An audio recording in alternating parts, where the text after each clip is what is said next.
Hello and welcome to the College of the Arts live panel session where we will be discussing today how can the arts save the world. My name is Becky Morgan Phillips and I am a third year communications and public relations student here at the University of Lincoln.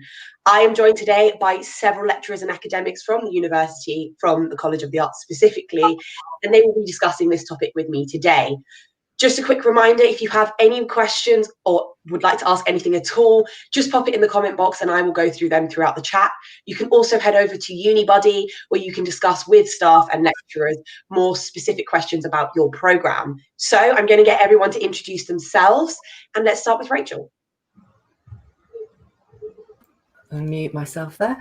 Hi, I'm Rachel Benton. I'm from Lincoln School of Fine and Performing Arts. So that's drama, theatre, dance, music, fine art, musical theatre, technical theatre and stage management, all of those kind of performing arts, visual arts facing subjects.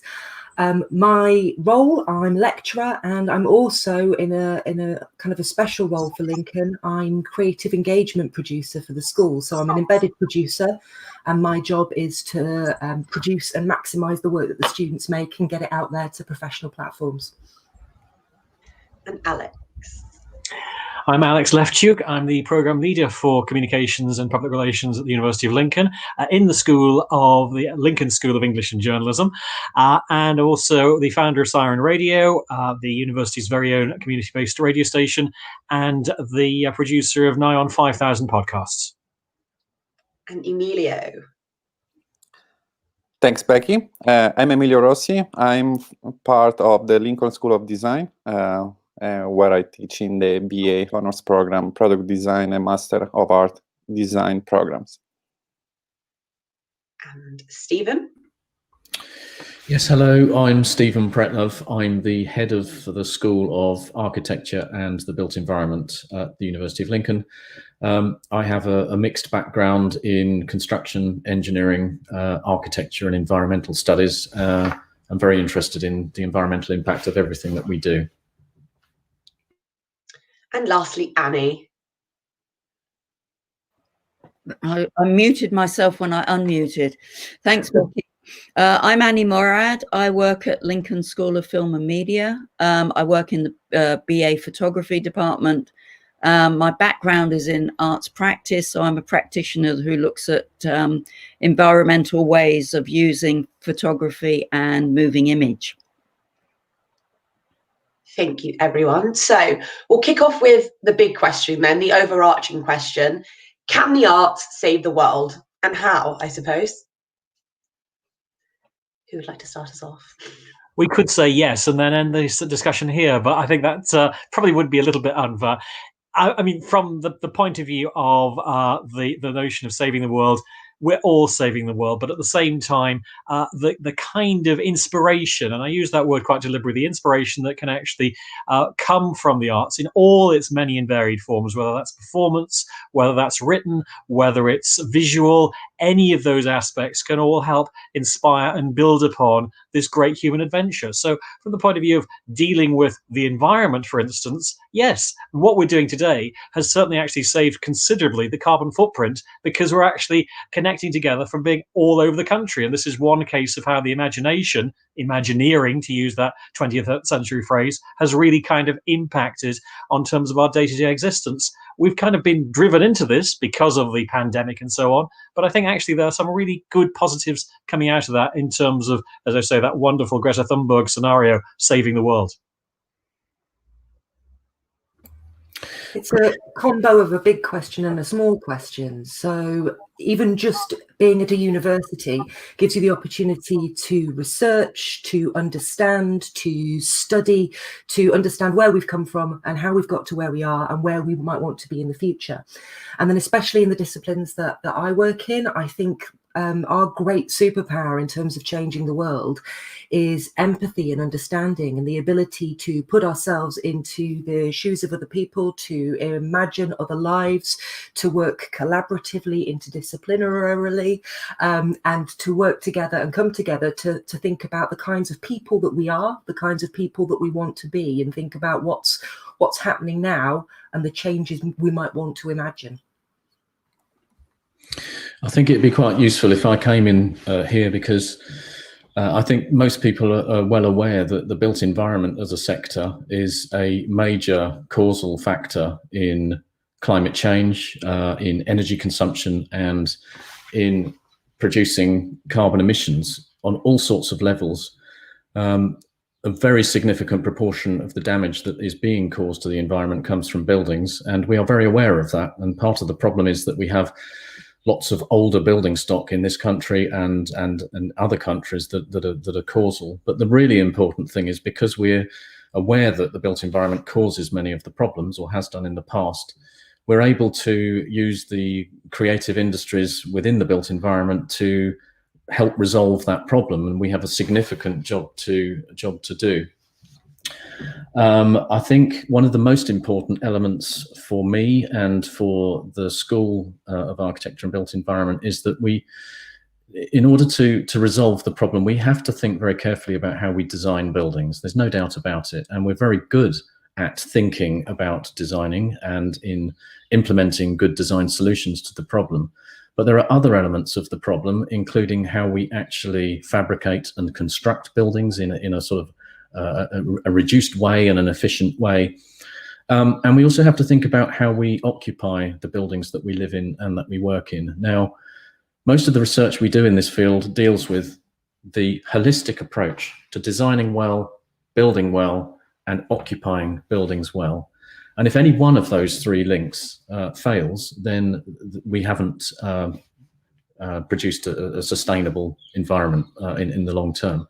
So we do need to look across the board, not only at the creative, but actually the practical elements of how we deal with problems within the built environment. Can I follow on from that? I was looking at how designers use eco-housing. So they recycle their waste in terms of, and that creates fuel and warmth, etc. There's a company in London that's building houses like that, and there's also some people who are working on that in Holland. I find that really, really, really interesting, how they're being able to recycle our waste in ways that are very powerful and strong with that in terms of keeping us warm and sustainable. Yes, so I think a lot of this just very simply comes down to energy.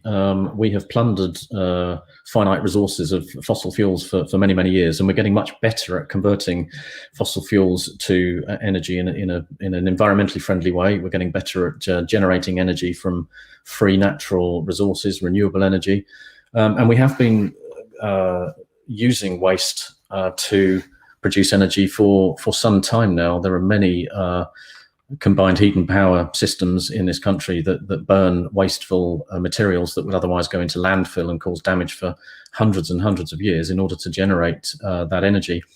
But one of the most frightening statistics in housing particularly is that it's well known that for every 10 houses that we build, something like one of those houses goes into landfill. In other words, 10% of everything that's delivered to a construction site in terms of materials is not used properly, doesn't get recycled properly, and goes back into the ground. So actually, it's not about just recycling waste. It's being about more. It's thinking more efficiently about how we use waste. In other words, if we're using a material that is 2.5 meters long and 1.5 meters wide, then we should be designing our buildings so that they're set out in a modular system that allows us to use whole panels and not cut bits off and then throw them away. So there are many, many elements to sustainability which look specifically at using environmentally friendly energy and reducing carbon emissions. What you've just mentioned, Annie, is one of many good examples. If I can recall the question of Becky, can art save the world? If we compare design discipline to an artistic discipline, I mean, we design objects that have shapes or dimension or something like that. I can say, yes, design can save the world. Not because I am a romantic optimistic in this discipline, but because I firmly believe that we were part of the problem previously. We now part of the solution. One of the things that I think we can work and stress out more properly in the coming years is to reinforce the relation between how to use products, solution, and something like that, and how to instill in people that use solutions and product sustainable behaviors. Thanks, Stephen, for stressing the idea of how to introduce sustainable parameters in built environment, which is my background, architecture. And I have to say that we can use products in the same way we use houses. So in my point of view, is one of the most important challenges that we have to stress in the coming years in order to meet the sustainability parameters and criteria for our present and future society is how to generate and create sustainable living conditions for people, mediated by products, services, built environments, strategies, government policies, etc. I think it's a very interesting question, because obviously, whilst there is the environmental angle to come at, it's made people in the design business, in the architectural business, have to really think about what they are doing and how they are doing things in order to change the environment around them. I think one could also argue that the arts have already begun to save the world. Just purely, if we go off of lockdown, think of how many people consume the arts, how many people it offered an escape for. If we're talking on that personal level, on that, individual level, it has already begun to help people in that way. And now is the time for us to start looking at it globally in combating climate change, in combating environmental challenges. So I think that's a very interesting topic, because there are so many different outcomes to look at and so many different people and industries that it affects to actually look at. And so I offer this to you from a university standpoint. Obviously, every single person here, apart from me, obviously teachers at the university. Do you think that virtual and online teaching then will continue to be utilized as a tool, as a teaching method, if you will, to help continue to combat environmental and economic restraints that we are going through? Do you think that it will continue? I think it has to in many ways, Becky, because actually the benefits of really good, effective online virtual environment learning are huge when it comes to, as I say, simply reducing carbon footprints. So I think the ways in which we work through there, in addition to obviously the fantastic face-to-face human experience of being on campus, which is a very special time as well, but the global reach that technology is now providing for us as a platform to do things like this does suggest that really we should be looking very seriously at this as a way format to actually start distributing material and actually engaging as a human family, letting go of our egos and actually getting into this notion of where we can really develop this. I mean, that's why it's really critical that the studies that we're working through in whatever our discipline within the arts, that actually sort of makes use of the technology and also actually has the critical awareness as well. I think I'd very much agree with what Alex has just said. We're all living in a very, very strange and unprecedented world at the moment, and have done for the last 6 months. And I think if I had suggested as a head of school to the staff in my school that we were going to go completely digital for our teaching a year ago, there would have been absolute uproar. No one would have wanted to have embraced the technology which we're now embracing all the time. And I think in some senses, the word I often used is it's a very sort of serendipitous situation. We've sort of fortuitously moved into a mode of communication which has allowed us to reduce significantly wasting time traveling, consuming energy and fuel traveling, saving money traveling. And I think for many people that's of great benefit. Now, many of the disciplines in the College of Arts, the teaching can take place online for much of it, but I would also add that there are very, very important reasons for why human contact of some sort is paramount. And I think the term blended, this blended teaching and learning approach that we've got is absolutely critical. We can do the online bits. There are some courses in my school that we could deliver entirely on a digital platform. And in fact, there are some where we would prefer to have some human contact. But you all know, we all know, everyone listening will know that we don't know where this thing is going, and we may go into another lockdown scenario where we have to revert back to complete online teaching, and we can do it. I think it's worked really well. I think the university converted itself from normal practice to completely online within 24 or 48 hours. And I think most schools will acknowledge that all staff worked very hard to keep communicating with the students, and it worked well. So I think in answer to that question, I think we will always have now online systems in place. I think we've changed for the better. Things will never get back to what they were. But I also think that it is quite important, actually, that we do have some human contact if at all possible. And there are some things, as all my colleagues will know here, that are very difficult to actually teach online.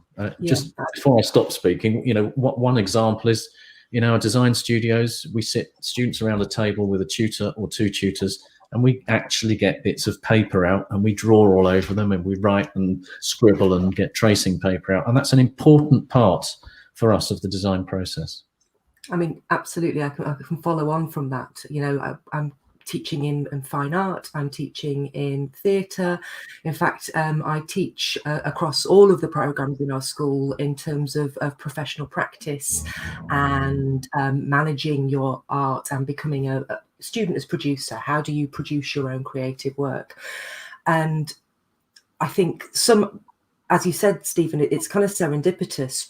By having our hand forced in the way that everything went online, we can now absolutely see what things for sure work really well in that way, and what doesn't work, or what is not doesn't work but is perhaps does need to be in the flesh. And especially the performing arts subjects like music, theatre, dance, we're making work for live audiences. We absolutely understand the value of being in the space. It's hard to teach dance and contact improvisation. It's not impossible to do it online, but it's difficult to have perhaps the impact it has in the space. So now we're trying to find ways of working in this blended approach, that some things absolutely can sit online, and some things we're finding ways that we can work in the studios, reduce numbers over longer periods of time with appropriate PPE and cleaning procedures, so that we can ensure as far as possible that we can be in a space together and we can still have those practical sides of the work and the online sides.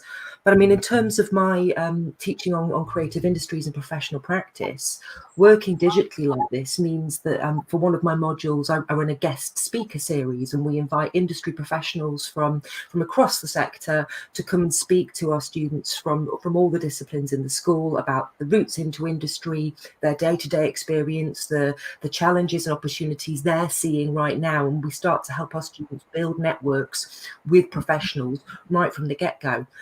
I'm reducing my carbon footprint. I'm not asking people to travel to Lincoln anymore, these fantastic guest speakers. It also means that there's more availability for people. I can access a wider range of people, because it's easier to hop online and do a half-hour, 45-minute conversation like this than it is to get on a train and travel up from London or across from Manchester. So we can really be connected and bring people together. And then in turn, that's reducing our impact in those ways.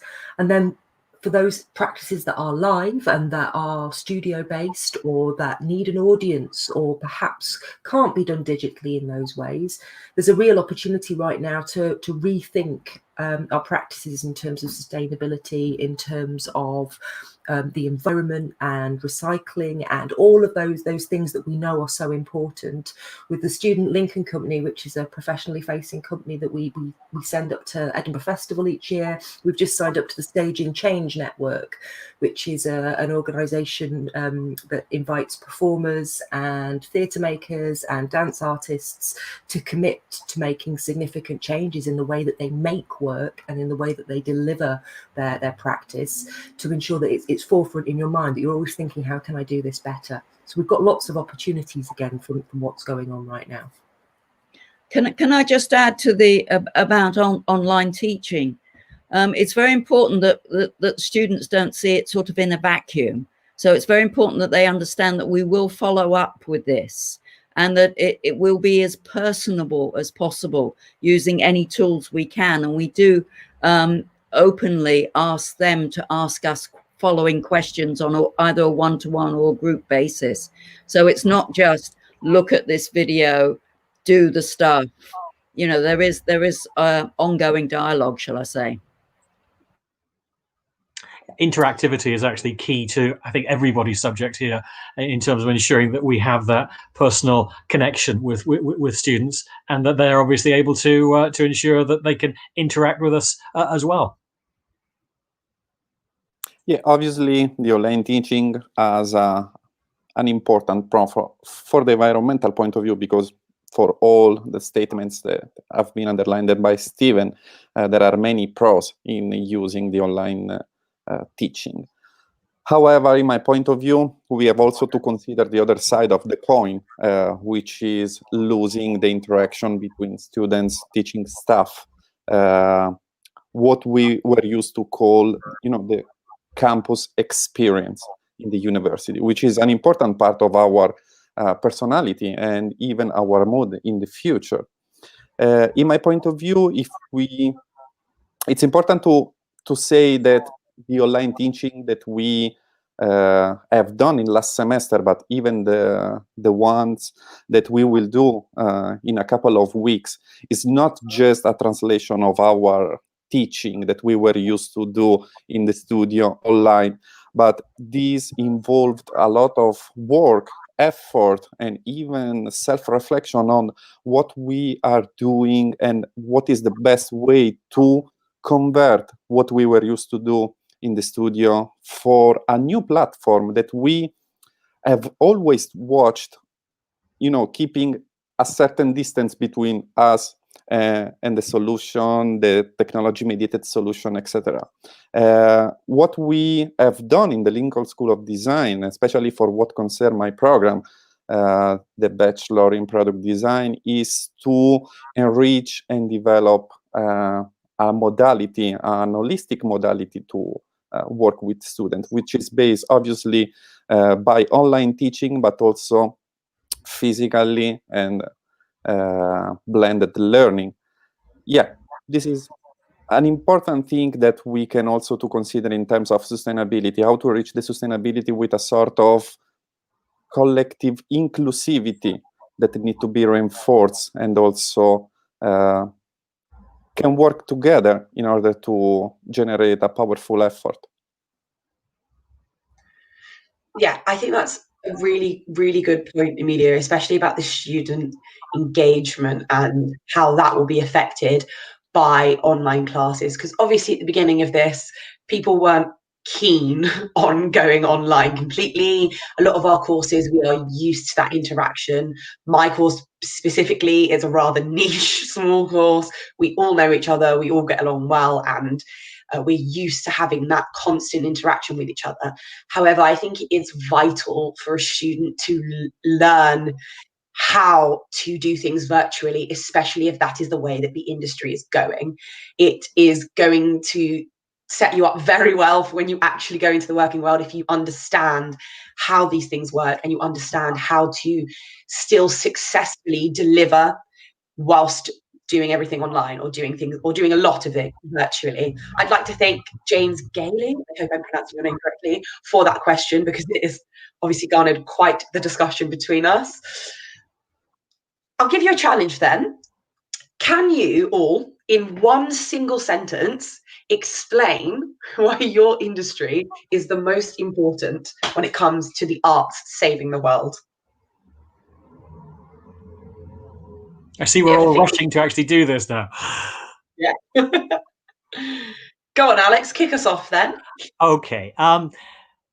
In terms of communications and public relations, clearly it's an interface. It's a way of actually promoting the best and the most dynamic of approaches across the arts sector. So it actually acts as a perfect conduit between the artist and the creators and the audiences, and ways in which both sides can effectively communicate together.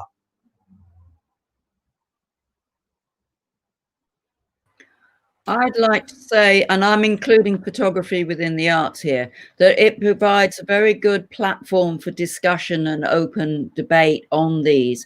And there's a couple of artist websites that have kicked off, which is Cultural Declares Emergency and Music Declares Emergency, where the whole gamut of artists and musicians come together to make a statement about this and to open the dialogical box.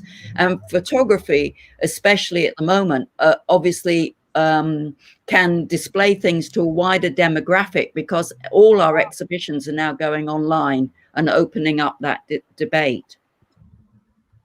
In one sentence.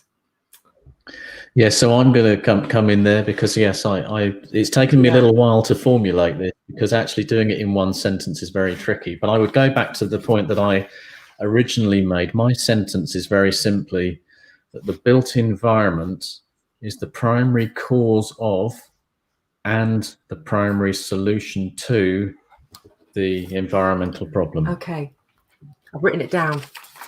The fine and performing arts help us understand who we are, and more importantly, imagine the kind of people and the kind of world we want to have. Something like that. I'm scared. I don't know if I will be able to be so poetic like you. I could say design is an expression of our time in terms of art, economy, social interactions. And as such, I can say this is probably the most powerful element of design. Be not so protagonist, but be part of our life in a very discreet way. Does it work? That works perfectly. Can I come in there? Because I think that raises, this whole thing raises a very interesting point for me, which I think is that, Becky, you asked us each to come up with a sentence that is in relation to what we all do. But actually, let's not forget that we're all in this together, and there's no one element, one side of the arts that's particularly more responsible than others. We are a collective. We're all from a college of arts, and we've all got our role to play in dealing with the environmental problems that we're all having to sort of contend with. That's actually leads perfectly onto my next question. It's almost like you knew. How important is the synergy between each and every one of your subjects, and how important is it to keep study in the arts going? It's essential. Full stop. Period. I mean, it's absolutely essential to who we are as human beings, that you have the opportunity to find out what innovations are being developed. That's how we operate as human beings. That's why we're actually on this planet Earth spaceship. I mean, something about collaboration came up in the last panel about an hour ago. And yeah, we decided, I think, that, you know, collaboration is vital. It's critical to not only making the best work, because you're hearing from multiple voices and you're understanding those networks and those audiences that are going to most benefit from what you're putting out, what you're creating. But in terms of equality, diversity, inclusivity, of being a local community, of being a global network, without collaborating, without, you know, encouraging interdisciplinary inarity, I can never say it, in even our own departments, but across the university and into those wider networks, it's super vital, now more than ever, super critical that we are connected, that we are talking, that we are thinking of each other and working together. Yeah, I could. Yeah. Sorry, Stephen. Sorry, Emilio, after you. I could say it's crucial because more and more often our society is complicated, it's complex, it's systemically interconnected. So we cannot work in closed rooms. In my point of view, in the short terms, collaboration and holistic interrelations between disciplines and experts could be a vital element in order to generate the sparks for the change, and in the long run to operate the discontinuity with traditional ways of consuming resources, behaviors, and operate the needed change for a likely and positive way of living. Yeah, I can only really echo what's already been said by my colleagues, and I think collaboration is a really important term. There's another one for me which is important, and that is collective responsibility. And as I mentioned prior to the question, with some level of sort of question prediction. I don't quite know where that came from.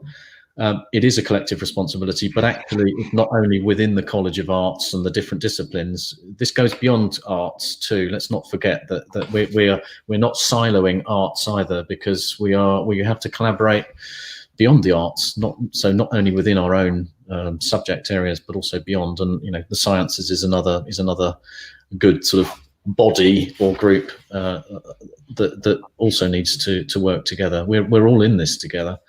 I think what's quite interesting is that the generation who are now going through university or have been or are about to start have got such a significant role to play in everything that we're doing, that we need to be doing. And it's really over to them.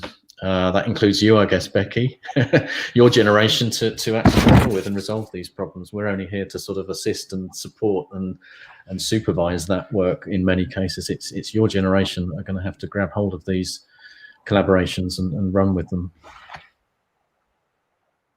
Afraid Stephen's beaten me to it, because I was going to say the collective voice is more powerful than the individual. So for me, it's always about the dialogue and the round table and understanding that each other has an equal voice within this, because we're only going to solve this by being together. I have a final question, and this actually comes from the comment section. We've talked about how teaching and how the industry has changed in order to combat the climate emergency, and the university has obviously declared that we are in a climate emergency as well. But this question comes from Rachel Pierce, and it says, in regards to if art can save the world, can it also be counterproductive? I would suggest if you're looking at a dystopian view and you're focusing completely on a dystopian view all of the time, then there is a way in which you can see we get what we actually desired. I mean, I'm thinking from an architectural perspective, Albert Speer, great architect, horrendous ideology behind him. But in terms of that whole sequence, it is important to ensure that, yes, without necessarily going utopian, there is a positivity and an energy and a synergy. We've used that word several times today, that actually is important. And the things that have been suggested in terms of ways forward, and as a university, that's one way in which we can hopefully act partly as life coaches, partly as experts, partly as people collaboratively working together, then actually that is the way forward. If we choose the more dystopian path, then, well, yes, there is an issue there about what is art and how obviously more negative approaches can come to the fore. Again, negating some of the real gains that have been found within all media through things, as Rachel's mentioned, about inclusivity, diversity, and so on. I've got a really concrete example from last year. And again, this comes from the Staging Change Network. When we were up at Edinburgh Festival, there was obviously there's an awful lot of flyering goes on for all the performances. Thousands and tens and hundreds of thousands of flyers and posters and print are handed out by all the artists in the street to hopefully generate audiences. And it's obviously enormously wasteful. The streets of Edinburgh become literally papered with flyers about performance. And so there are absolutely sort of wasteful strands or counterproductive strands in what we're doing. And so last year that was really recognised for the first time, along with because of all the climate emergency that was coming to the fore. And so there's been a move, Staging Change came out of that recognition that there were these counterproductive elements of our industry, and there was a sort of an irony in going to see a show about environmental concerns and then walking over a sea of flyers and all of the people that have made all of those trips from all across the world to come to Edinburgh for the festival. And so perhaps there's a chance to recognise where we are being wasteful, or we are being counterproductive, and try and counteract that right now. For instance, this year some of Edinburgh's events went digitally and went online, and they had to do that quite quickly. But I know that there are plans afoot next year for the festival to perhaps again have an approach where some stuff's live, some stuff's digital, that we're moving to put flyers, we're getting QR codes on them, and the idea is that you show someone your flyer and they might scan them rather than taking the flyer off of you, meaning you only ever really need to have one flyer. Also flyer exchanges where you might turn up at the theatre door, hand the flyer over and you'll get money off your ticket, so that those flyers can literally be reused. So there's all sorts of small changes that we can do and take individual responsibility and personal responsibility for what we're doing that mounts up to this collective responsible change. And within the arts, there's this huge debate about whether we need more objects in the world, or whether we can actually talk about the concepts that these objects talk about in a different way now. So we're looking at materiality and the use of art materials in terms of sustainability. Yeah, in my point of view, if we want to talk about how art can save the world, we need to recognize that the resources in the world are not limitless. And as such, we need to calibrate our interventions in the environment in order to collaborate. And this is why what we were talking about earlier is very, very important. How to synergically get experience from the past and from other colleagues in order to don't design or produce hundreds of solutions. Just one, just the best one, just the most important one for present times. Because if we understand this paradigm, we will be able to change and evolve our idea in consuming better and less, using much lower resources. Yeah, I think I'd also, again, I've come in at a stage where most people have also said all the relevant things, but I do think the resource issue is a critical one. You know, in our field, in my field, sustainability, there are many different factors that we have to take into account. The three key ones are energy, which we've already briefly discussed. The second is resourcing and finding materials from renewable sources. And the third, of course, which we haven't mentioned yet, is there's going to be some very significant problems in this world with the resource, which we call water. Water scarcity for many parts of the world is a real big issue. I fundamentally don't like to think of art as being counterproductive, but I'm sure in many decision-making processes, there's a right way and there's a wrong way. And I think the really key thing is that for the next generation of people that we're training to deal with all of these issues, we do have to develop much more than sort of people who just make choices based on what they're being told to do. We need to develop creative thinking, and we need to develop problem-solving skills, which I think covers many of the things that have been talked about already. Because we've got there are radically new ways of thinking and dealing with the problems that we've all been talking about.